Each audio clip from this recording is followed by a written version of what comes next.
We are beyond lucky to have Monarch Mountain quite literally right out our back door. It's a gem of a place with hardly any lift lines, a lot of powder, and it has for sure a local vibe. But let's be real. After you become a frequent flyer on all of the Monarch lifts from Breezeway to Garfield, or should I say Tumbleina to Breezeway, it starts to feel like home, and you get kind of used to all of the runs and you get a little bored.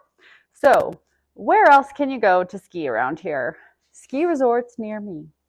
If you Google that, there's actually quite a few options. You can mix it up for sure while staying within a very reasonable driving distance of home here in Salida, Colorado, or Chaffee County. So today I wanted to tell you about some of our favorite places to go skiing that are all less than 2 hours drive. And the best part about all of this is you don't have to drive on I-70 with the whole rest of the state, trying to get to some incredible ski resorts that you should definitely check out. So whether you're looking for some steeper terrain or deep powder or really family-friendly resorts, or even maybe a high-end luxury type ski experience, Salida really is central to many of these resorts in Colorado. Some of the best places are really, really doable from where we live. So let's give a little love to Monarch first, though, because it is our home resort. And Monarch is expanding this next year.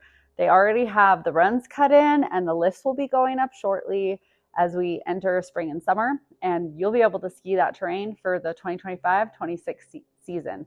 This place is legendary for its light, fluffy, natural snow. There is no man-made snow at Monarch, and it's, I don't know, I've become somewhat of a snow snob after skiing there most of the time. It's really, really fun to ski Monarch. There's right now 1,162 acres of terrain, about 350 inches of annual snowfall. It's uncrowded. It's good for kids. It's good for trees. It's good for some steep stuff, some jumps. It's really budget friendly. You can get a season pass there for around $500 that allows you to ski at a lot of other resorts. So one of the things that people are always surprised to hear, if they don't have a Monarch pass, they don't know this. But if you do a Monarch season pass, you get 3 to 4 days at multiple other independent resorts in state and a few out of the state, like in Utah, independent resorts as well. So the Monarch season pass is just a really great deal. Let's hit the road and check out some other places. First of all, just a short drive from Salida, definitely less than 2 hours, is Crested Butte. And it is known to be one of Colorado's great ski towns. It's an expert skier's paradise. There's some of the steepest inbounds terrain available in North America, I think. I know Canada has some bigger stuff, but Crested Butte really is cool. It has 1,547 acres of skiable terrain. And there's some really extreme runs like Headwall, Big Chute, and Banana Peel. They've got lots of good beginner terrain as well. And they have a few intermediate slopes. Overall, it's just a really fun vibe to walk around town after skiing. Crested Butte is so picturesque. It's a fun place to walk down Main Street and kind of has like an old school ski vibe, I guess. That's really what there is to do there. There's also some like great trail races there in the summer. It's like hiking, trail, backcountry skiing paradise too. So if you love Monarch steep stuff, you'll really love Crested Butte's legendary expert terrain and some hike to get to their terrain stuff. If you're all about powder, you definitely need to go check out Wolf Creek. Wolf Creek has the highest average annual snowfall of any resort in the state. It's also just 2 hours away. It's to the south of us. There's Wolf Creek Pass can be tricky to get over if the weather is bad. So there's that to keep into account. But their annual snowfall is about it's over 430 inches a year. I got fed that. So 430 inches a year. It's amazing. They have 1,600 acres of skiable terrain and just a lot of good snow. In fact, my dad, who's skied like everywhere, says that it is some of the best stuff he's ever skied in his whole life. So steep open bowls, deep tree runs, really, actually really affordable lift tickets. So this is a must for anyone who likes to ski deep, untouched powder and not fight the crowds, because it's kind of out of the way. And so a lot of the north part of the state doesn't get down to Wolf Creek. You want to hit there, especially if you're tired of the I-70 rush, but you'll want to stay for a couple of days because it's way down there. Then if we head up north from here, just about an hour and 15, 20 minutes, you've got Copper. And Copper is wonderful. Man-made snow. I always notice a difference. Most of the runs are groomed, but they do have like a back bowl that's really fun and has a little more expert terrain. It is soon to be the largest ski resort in the state. I think maybe still topped by Vail, but they are expanding another 500 acres. Right now they have 2,507 acres, and all the lifts except for one, I think, are high speed.